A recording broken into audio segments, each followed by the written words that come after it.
ತುಮಕೂರು ಜಿಲ್ಲೆಯ ಶಿರಾ ತಾಲೂಕಿನಲ್ಲಿ ಭೂಮಿ ಹಕ್ಕಿನ ಹೋರಾಟ ಮತ್ತೆ ತೀವ್ರ ಸ್ವರೂಪವನ್ನ ಪಡಿತಾ ಇದೆ. ದಶಕಗಳ ಕಾಲ ಸಾಗುವಳಿ ಮಾಡಿಕೊಂಡು ಬದುಕನ್ನ ಕಟ್ಟಿಕೊಂಡು ರೈತರು ಇಂದು ತಮ್ಮ ಭೂಮಿಯನ್ನೇ ಕಳೆದುಕೊಳ್ಳುವ ಭೀತಿಯಲ್ಲಿ ಬದುಕ್ತಾ ಇದ್ದಾರೆ.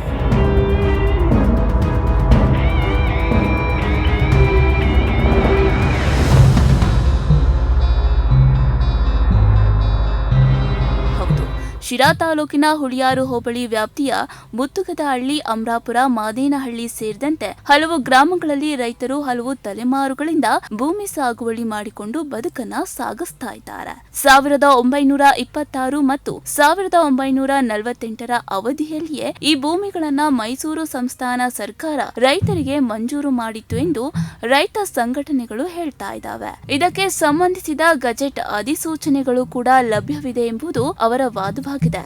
ರೈತರು ಕೇವಲ ಆಹಾರ ಬೆಳೆಗಳಷ್ಟೇ ಅಲ್ಲದೆ ತೆಂಗು, ಅಡಿಕೆ ಸೇರಿದಂತೆ ತೋಟಗಾರಿಕಾ ಬೆಳೆಗಳನ್ನ ಬೆಳೆದು ಜೀವನವನ್ನ ಕಟ್ಟಿಕೊಂಡಿದ್ದಾರೆ. ಆದರೆ ಈಗ ಈ ಭೂಮಿಗಳು ಅರಣ್ಯ ಪ್ರದೇಶಕ್ಕೆ ಸೇರಿವೆ ಎಂಬ ಆಧಾರದ ಮೇಲೆ ಅರಣ್ಯ ಇಲಾಖೆ ಕ್ರಮವನ್ನ ಕೈಗೊಳ್ಳುತ್ತಿದೆ ಎಂಬ ಆರೋಪ ಕೇಳಿಬಂದಿದೆ.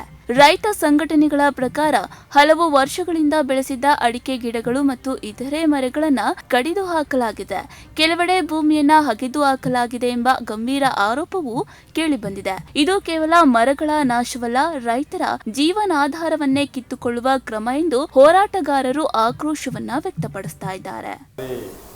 ಈ ಭೂಹೀನ ರೈತರು ಕೃಷಿ ಮಾಡ್ತಾ ಇರುವಂತಹ ಬಗರುಕುಂ ಜಮೀನುಗಳನ್ನ ಬಿಡಿಸ್ಕೊಳ್ತಾ ಇರೋವಂಥ ಪ್ರಕ್ರಿಯೆಗಳನ್ನು ಗಮನಿಸ್ತಾ ಇದ್ದೀವಿ. ಹಾಗೆಯೇ ನಮ್ಮ ತುಮಕೂರು ಜಿಲ್ಲೆಯಲ್ಲೂ ಕೂಡ ಇದು ಪ್ರಾರಂಭ ಆಗಿದೆ. ಭಾಳ ದುಃಖದ ಸಂಗತಿ ಅಂದರೆ ನಾವು ಸರ್ಕಾರನ ಪ್ರಶ್ನೆ ಮಾಡುವಂಥದ್ದು, ಭೂಹೀನ ರೈತರಿಗೆ ಭೂಮಿಯನ್ನು ಕೊಡುವಂಥದ್ದು ಸರ್ಕಾರದ ಒಂದು ಸಂವಿಧಾನಬದ್ಧವಾದಂಥ ಕರ್ತವ್ಯ, ಜವಾಬ್ದಾರಿ. ಹೀಗೆ ಭೂಹೀನರಿಗೆ ಭೂಮಿ ಹಂಚುವಂಥ ಸರ್ಕಾರವೇ ಹಂಚಿದಂಥ ಭೂಮಿಯನ್ನು ಅವ್ರಿಗೆ ಪಾಣಿ ಮತ್ತು ಹಕ್ಕುಪತ್ರಗಳು ಎಲ್ಲವನ್ನೂ ಕೊಟ್ಟಿದ್ದಾರೆ. ಕೊಟ್ಟು ಅವರು ಒಂದು 50-60 ವರ್ಷದಿಂದ ಸಾಗುವಳಿ ಮಾಡ್ಕೊಂಬರ್ದಂಥ ಭೂಮಿಯನ್ನು ದೌರ್ಜನ್ಯ ಮಾಡಿ ಕಿತ್ಕೊಳ್ಳೋ ಅಂಥದ್ದು ಅದು ಭಾಳ ಸಂವಿಧಾನ ವಿರೋಧಿಯಾದಂಥದ್ದು, ಇದು ಜನವಿರೋಧಿ ಆಗಿರುವಂಥದ್ದು. ಇಂಥ ಕೆಲಸವನ್ನು ಸರ್ಕಾರ ಮಾಡಬಹುದೇ ಅನ್ನುವಂಥದ್ದು ನಮ್ಮ ಪ್ರಶ್ನೆ. ಇನ್ನು ಹೋರಾಟಗಾರರ ಮತ್ತೊಂದು ಪ್ರಶ್ನೆ ಏನೆಂದರೆ, 70ರಿಂದ 80 ವರ್ಷಗಳಿಂದ ರೈತರು ಕೃಷಿ ಮಾಡ್ತಾ ಇರುವಂತಹ ಭೂಮಿ ಏಕಾಏಕಿ ಅರಣ್ಯ ಭೂಮಿಯಾಗಿ ಹೇಗೆ ಆಗ್ತದೆ? ಕಂದಾಯ ಇಲಾಖೆಯ ದಾಖಲೆಗಳಲ್ಲಿ ಇಂದಿಗೂ ಕೂಡ ರೈತರ ಹೆಸರುಗಳಿವೆ. ಖಾತೆ ಪಹಣಿ ಸೇರಿದಂತೆ ದಾಖಲೆಗಳಲ್ಲಿ ಭೂಮಿ ಕೃಷಿ ಜಮೀನು ಎಂದೇ ದಾಖಲಾಗಿದೆ. ಹೀಗಿರುವಾಗ ರೈತರನ್ನ ಒಕ್ಕಲೆಬ್ಬಿಸುವುದು ನ್ಯಾಯ ಸಮ್ಮತವೇ ಎಂಬ ಪ್ರಶ್ನೆ ಉದ್ಭವಿಸಿದೆ.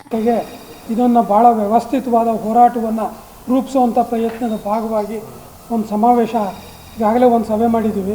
ಅಲ್ಲಿ ಸಮಿತಿಯನ್ನು ಅಸ್ತಿತ್ವಕ್ಕೆ ತಗೊಂಬಂದಿದ್ದೀವಿ. ಅದರ ಜೊತೆಗೆ 27ನೇ ತಾರೀಕು ಸೋಮವಾರ 11 ಗಂಟೆಗೆ ಬುಕ್ಕಾಪಟ್ಟಣದಲ್ಲೇ ಇದ್ರ ವಿರುದ್ಧ ಒಂದು ವ್ಯವಸ್ಥಿತವಾದಂಥ ಹೋರಾಟವನ್ನು ರೂಪಿಸುವಂಥ ಪ್ರಯತ್ನದ ಭಾಗವಾಗಿ ನಾವು ಇದು ಮಾಡ್ತೀವಿ. ನಮ್ಮದು 2 ಪ್ರಮುಖವಾದ ಬೇಡಿಕೆ. ಒಂದು, ಅರಣ್ಯ ಇಲಾಖೆ ಹೆಸರಲ್ಲಿ ರೈತರನ್ನು ಒಕ್ಕಲೆಬ್ಬಿಸಬಾರದು. 2ನೇದು, ಬಗರುಕುಂ ಸಮಿತಿ ಮುಂದೆ ಇರ್ತಕ್ಕಂಥ ಎಲ್ಲ ಭೂಮಿಯ ಮಂಜೂರು ಸಕ್ರಮಾತಿ ಇದಕ್ಕೆ ಆದೇಶನ ಕೊಡಬೇಕು.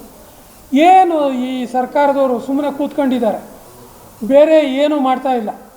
ಸಮಿತಿಗಳಿದ್ದಾವೆ, ಸಮಿತಿಗಳು ರಾಜಕಾರಣಿಗಳದು ಒಂದು ಕೃಪಾಶ್ರಯದೊಳಗಡೆ ಆ ಸಮಿತಿಗಳು ಏನು ಕೆಲಸನೇ ಮಾಡ್ತಿಲ್ಲ. ಈ ಹಿನ್ನೆಲೆಯಲ್ಲಿ ಜುಲೈ 27ರಂದು ಬುಕ್ಕಾಪಟ್ಟಣ ಪ್ರಸನ್ನ ಗಣಪತಿ ಸಭಾಂಗಣದಲ್ಲಿ ಸಾಗುವಳಿ ರೈತರ ಬೃಹತ್ ಪ್ರತಿಭಟನಾ ಸಮಾವೇಶ ಆಯೋಜಿಸಲಾಗಿದೆ. ಸಮಾವೇಶದಲ್ಲಿ 3 ಪ್ರಮುಖ ಬೇಡಿಕೆಗಳನ್ನು ಮುಂದಿಡಲಾಗಿದೆ. ಸಾಗುವಳಿ ಭೂಮಿಯ ಹಕ್ಕಿಗೆ ಧಕ್ಕೆಯಾಗದಂತೆ ಅರಣ್ಯ ಸಂರಕ್ಷಣಾ ಕಾಯ್ದೆಗೆ ತಿದ್ದುಪಡಿಯನ್ನ ತರಬೇಕು. ಎಲ್ಲ ಬಗರ್ ಹುಕುಂ ಸಾಗುವಳಿದಾರರಿಗೆ ಹಕ್ಕುಪತ್ರವನ್ನ ನೀಡಬೇಕು.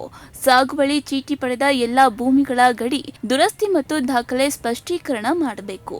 ಇದಲ್ಲದೆ ಅರಣ್ಯ ಇಲಾಖೆಯ ಕ್ರಮದಿಂದ ಬೆಳೆ ಕಳೆದುಕೊಂಡ ರೈತರಿಗೆ ಸೂಕ್ತ ಪರಿಹಾರವನ್ನ ನೀಡಬೇಕು ಎಂಬ ಒತ್ತಾಯವೂ ಕೂಡ ಕೇಳಿಬಂದಿದೆ. ಈ ಹೋರಾಟದಲ್ಲಿ ರೈತ ಸಂಘಟನೆಗಳು ಮಾತ್ರವಲ್ಲದೆ ವಿವಿಧ ಪ್ರಗತಿಪರ ಸಂಘಟನೆಗಳು, ಕಾರ್ಮಿಕ ಕಾರ್ಮಿಕ ಸಂಘಟನೆಗಳು ಹಾಗೂ ಸಾಮಾಜಿಕ ಹೋರಾಟಗಾರರು ಕೂಡ ಭಾಗವಹಿಸುತ್ತಿದ್ದಾರೆ. ಸಿಐಟಿಯು ರೈತ ಸಂಘ, ಪ್ರಾಂತ ರೈತ ಸಂಘ, ದಲಿತ ಸಂಘರ್ಷ ಸಮಿತಿ ಸೇರಿದಂತೆ ಹಲವು ಸಂಘಟನೆಗಳು ಸಂಯುಕ್ತವಾಗಿ ಪ್ರತಿಭಟನಾ ಸಮಾವೇಶಕ್ಕೆ ಬೆಂಬಲವನ್ನ ಸೂಚಿಸಿವೆ.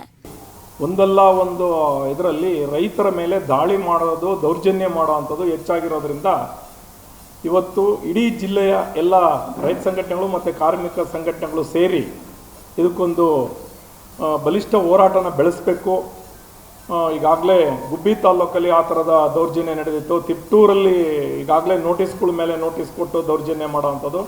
ಮತ್ತು ಚಿಕ್ಕನಾಯಕನಹಳ್ಳಿನಲ್ಲಿ ಮೊನ್ನೆ ಕಳೆದ ವಾರದಲ್ಲಿ ಹೋಗಿ ಅವರು 30-40 ವರ್ಷದಲ್ಲಿ ಬೆಳೆದಿರೋ ಅಂಥ ಅಡಿಕೆ, ತೆಂಗು ಎಲ್ಲ ತೋಟಗಾರಿಕಾ ಬೆಳೆಗಳನ್ನ ಸಂಪೂರ್ಣವಾಗಿ ಆ ರೈತರ ಕಣ್ಣೆದುರುಗಡೆ ಅವ್ರನ್ನ ದಾರಿ ತಪ್ಪಿಸಿ ಸುಳ್ಳು ಭರವಸೆ ನೀಡಿ ಅವರ ಈ ಕಣ್ಣೆದುರಿನೇ 2 ಗಂಟೆನಲ್ಲಿ ಸಾಮಿಲ್ ಮಾಲೀಕರನ್ನ ಎದುರಿಸಿ ಅಲ್ಲಿರೋ ಅಂಥ ಎಲ್ಲ ಮೆಷನರೀಸ್ಗಳನ್ನ ತರಿಸಿ 2 ಗಂಟೆನಲ್ಲಿ ಪುಡಿ ಮಾಡಿ ಭೂಮಿ ಒಳಗಡೆ ಹೂತಾಕಿರೋ ಅಂಥ ಒಂದು ಕಾರ್ಯನ ನಡೆದಿದ್ದಾರೆ. ಅದಕ್ಕೆ ಸಂಬಂಧ 70ರಿಂದ 80 ವರ್ಷಗಳಿಂದ ಕೃಷಿ ಮಾಡಿಕೊಂಡು ಬಂದ ಭೂಮಿ ಅರಣ್ಯ ಪ್ರದೇಶವೇ ಅಥವಾ ರೈತರ ಕಾನೂನುಬದ್ಧ ಹಕ್ಕಿನ ಜಮೀನುವೆ? ಈ ಪ್ರಶ್ನೆಗೆ ಉತ್ತರ ಹುಡುಕುವ ಹೋರಾಟ ಇದೀಗ ಶಿರಾ ತಾಲೂಕಿನಲ್ಲಿ ತೀವ್ರಗೊಂಡಿದೆ.